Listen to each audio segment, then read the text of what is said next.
আসসালামু আলাইকুম। আশা করি আপনারা ভালো আছেন। আল্লাহর রহমতে আপনাদের দোয়ায় আমিও ভালো আছি।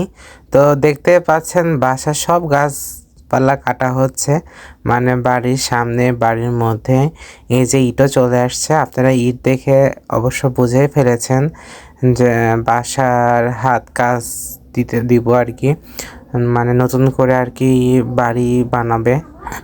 তো এই যে ইট চলে আসছে, পিকেট ইট চলে আসছে। আর এই যে বাসার সামনে একটা সজনে গাছ ছিল, তো সজনে গাছটা কাটা হলো। বাড়ির মধ্যে এই যে আম গাছগুলো কাটলাম, যেহেতু পরিষ্কার করতে হবে হয়তো সামনের সপ্তাহের মধ্যেই, আল্লাহর যদি সহায় থাকে আর আপনাদের দোয়াই সামনের সপ্তাহ থেকে হয়তো বাড়ির বুনিয়াদ কাটা হবে। তো আপনারা অবশ্যই দোয়া করবেন যেন সহি সালামতে বাড়ির কাজটা সুন্দরভাবে করতে পারি। তো এখানে এই যে খড়ি বেশি হয়েছে, মানে বাঁশের খড়ি তো আপনারা সবাই জানেন যে বাঁশের খড়ি জাল দিলে প্রচুর নোংরা হয়। তো আম্মু বলছিল যে বাইরেটা চুলা করে যে বাইরেই সে রান্না করবে। তাই আমি আমার চাচাতো বোন মিলে একটা ছোটোখাটো চুলা তৈরি করছি, মানে এক সপ্তাহের জন্য 5-7 দিন আর কি রান্না করা হবে। কারণ এখানে তো আর সেভাবে রান্না কখনোই আর করা সম্ভব হবে না, যেহেতু উঠানের উপর থেকেই বাড়ি করা শুরু করবে। তারপর করতে করতে আস্তে আস্তে যদি ভাঙার প্রয়োজন হয়, তাহলে আমরা যে বাসা মানে রুমে এখন থাকি বা যে বাড়িতে থাকি সেই বাড়িটা আর কি ভাঙা লাগবে। তো এখানে নতুন ইট দেই আম্মুকে সুন্দর করে চুলা বানিয়ে দিচ্ছিলাম। পিকনিকে যেমন আমরা চুলা বানাই ঠিক তেমনি করে বানাই দিচ্ছি। চুলাটা খুব সুন্দরভাবে মেক করে ফেললাম আমি আমার চাচাতো বোন মিলে। তো এখানে খড়ি সাজানো হচ্ছে যেহেতু নতুন চুলা। তো এখানে আম্মু চানাচুরের প্যাকেট ছিল, তো সেটাই জ্বালিয়ে দিচ্ছে। কারণ পলিথিন জ্বালাইলে আগুনটা অনেকক্ষণ থাকে, স্থায়ী থাকে, আর পলিথিন গলে গিয়ে খড়ির উপরে পড়ে আর ওইটা অনেকক্ষণ ধরে ধীরে ধীরে জ্বলে, আর সেই সুবাদে আর কি খড়িগুলো জ্বলতে থাকে। এই যে ছোট ছোট করে খড়ি করে নিয়ে আসছে, এনে সুন্দর করে দিচ্ছিল। ততক্ষণে আম্মু হচ্ছে ভাতের ধুতে গেছে, মানে ভাতের চাউল আর কি, চাল ধুতে গেছে, ভাত না সরি, চাউল ধুতে গেছে। চাউল ধুয়ে নিয়ে আসলে আর কি রান্না চুলার উপরে দিব। আর এদিকে হচ্ছে আমি আর শেপা মিলে যাতে চুলাটা খুব সুন্দরভাবে জ্বলতে থাকে বা জ্বলে সে প্রসেসটাই করতেছিলাম। তো দেখেন আলহামদুলিল্লাহ আগুন শিখা দেখে বুঝতে পারছেন যে চুলাটা কত সুন্দরভাবে জ্বলতেছে। যদিও এইসব চুলা খড়ি ভালো হলে অনেক জ্বলে, আর যেহেতু শুকনা খড়ি বাঁশের কঞ্চি আগা বাসা ছিল সেই জন্য। এই যে আম্মু প্রথমে উদ্বোধন করে দিল চুলাটাতে বিসমিল্লাহ বলে। তো এই যে এই আসলে কেউ কিছু মাইন্ড করবে না, কারণ এই চুলাতে কালি হবে প্রচুর, এজন্য আম্মু যেই পাতিলে রান্না করে সে পাতিলে না করে একটু খারাপ পাতিলে রান্না করছে, কারণ কালি তুলতে তো একটু সমস্যা হবে যার জন্য। তো খুব জলদি তাড়াতাড়ি ভাতটা হয়ে যাচ্ছে, পানি ফুটে গেছে। তো আম্মু বলতেছিল যে খুব জলদি হচ্ছে। আমি বললাম যে শুকনা খড়ি যার জন্য খুব তাড়াতাড়ি হবে, এটাই তো সিম্পল বিষয় না। তো এখানে আম্মু বাঁধাকপি কুটা নিচ্ছে, বাঁধাকপি হচ্ছে ঘন্ট করবে। আর এখানে আমি দেখতেছিলাম যে ভাতের ফেনা অনেক বেশি হয়ে ঢাকনা পড়ে যেতেছিল, আর ভাত অলরেডি ফুটতে শুরু করে দিয়েছে। আর পানি মনে হচ্ছিল যে একটু বেশি হয়েছিল, তো যার জন্য উতলা উতলা পড়ে যাচ্ছে। তা আম্মু বললো এই টাইমে নাকি একটু উতলাবেই, আর সেজন্য চামচে নাড়তে হয়। তো আমার বোন হচ্ছে এখানে নেড়ে দিচ্ছে।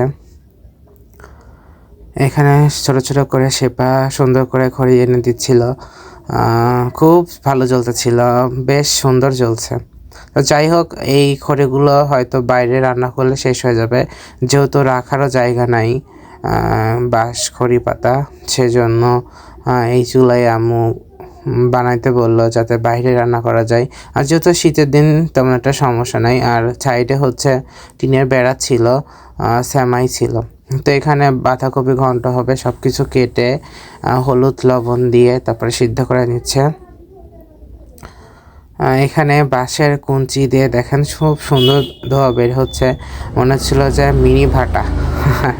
আসলে অনেক সুন্দর দেখাচ্ছিল, তো ভাবলাম যে আপনাদেরকে দেখাই। এখানে আম্মু আম্মু না, এখানে আমার ছোটো বোন নাট্য ছিল। আম্মু হচ্ছে তরকারি আরও যেগুলো রান্না করবে সেগুলো করার প্রসেস কাজ করতেছিল। এই যে এখানে আম্মু সুন্দর করে ঘন্ট করছে, যেহেতু আমিও পারি না, আমার বোনও পারে না, তো দেখেই বুঝতে পারছেন যে আসলে কতটা মজা হবে। আর এখানে ইলিশ মাছের ছোটো ছোটো বাচ্চা জাটকা ইলিশ মাছ নিয়ে আসছিল বাবা, তো এই জাটকা ইলিশ মাছগুলো সুন্দরভাবে মচমচা করে ভেজে নিচ্ছে, কারণ এই মাছগুলো ভাজা ছাড়া তো খাওয়া যায় না। এখানে হচ্ছে আম্মু খেসারির শাক ভাজতেছে, আর যেহেতু শাক অল্প ছিল তাই তার মধ্যে ছোটো ছোটো করে চিকন চিকন করে নতুন আলু দিছে। আপনাদের কার কেমন লাগে অবশ্যই কমেন্টে জানাবেন। এদিকে হচ্ছে চাচার বাড়িও কাজ কমপ্লিট, প্রায় শেষের দিকে, তো ইনশাল্লাহ সামনের সপ্তাহে আমাদের বাড়ির কাজ শুরু হয়ে যাবে। দুপুরে রেস্ট নেই, এই যে পড়াতে যাচ্ছি, ভালোই লাগতেছে আজকে, একা একাই যাচ্ছি, কেউই নাই, যেহেতু পড়াতে যাচ্ছি। আমাদের বাসার সামনে রাস্তাতে চলে যাচ্ছি, রাস্তাটা পুরোটাই ঢালাই রাস্তা, আর কিছুদিন পরে হয়তো বাগানে মুকুল চলে আসবে, একটা সুন্দর গন্ধ পাওয়া যাবে। এই যে আমার লাগার জায়গা হচ্ছে এইটুকু, এই মেহগনি বাগানটা খুবই ভালো লাগে, বিশেষ করে আর কিছুদিন পর হয়তো বসন্তকাল চলে আসবে, তো বসন্তকালে যখন পাতাগুলো ঝরে পড়বে, কি বলবো, মনে হয় যে ক্যালিফোর্নিয়াতে চলে আসছি, খুবই সুন্দর লাগে। অবশ্যই এবার আপনাদেরকে দেখাবো, আমি দেখবো, আমার ভিউয়ার্সরা দেখবে না, তাতে আর হয় না, তাই না? এই তো, তাহলে যাওয়া যাক, ভিডিওটা দেখতে থাকুন। আজকের মতো ভিডিওটা এই পর্যন্ত। আপনারা সবাই ভালো থাকবেন, আর বেশি বেশি করে দোয়া করে দিবেন। সামনে হয়তো আরও সুন্দর সুন্দর ভিডিও দিব, যেহেতু একটা খুশি সংবাদ দিব আর কি। তো সামনে হয়তো নতুন সব কিছু শুরু হবে, বাসার কাজ আর কি। তো আপনারা এখন থেকে সব কিছু নতুন করে ব্লগটা দেখতে পাবেন, আর সম্পূর্ণ হয়তো এইভাবে আর এই চিরচেনা বাড়িটা দেখতে পাবেন না, নতুন করে নতুন জায়গায় যাবেন। তো আজকের মতো এ পর্যন্তই, আল্লাহ হাফেজ। আর বেশি বেশি করে কিন্তু সাবস্ক্রাইব করতে ভুলবেন না। আল্লাহ হাফেজ।